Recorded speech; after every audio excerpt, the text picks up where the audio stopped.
Nang panahong iyon, dinala ng Espiritu si Jesus sa disyerto upang tuksuhin ng dyablo.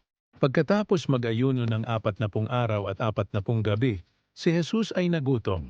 Lumapit sa kanya ang dyablo at sinabi, "Kung ikaw ang anak ng Diyos, iutos mo sa mga batong ito na maging tinapay."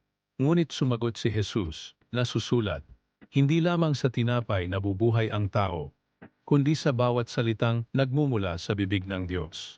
Dinala siya ng dyablo sa isang napakataas na bundok at ipinakita sa kanya ang lahat ng kaharian sa mundo at ang kanilang kaluwalhatian.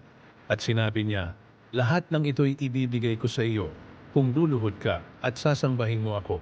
Sumagot si Jesus, "Lumayo ka, Satanas, nasusulat, sambahin mo ang Panginoon mong Diyos at siya lamang ang iyong paglingkuran." Iniwan siya ng dyablo at dumating ang mga anghel upang maglingkod sa kanya.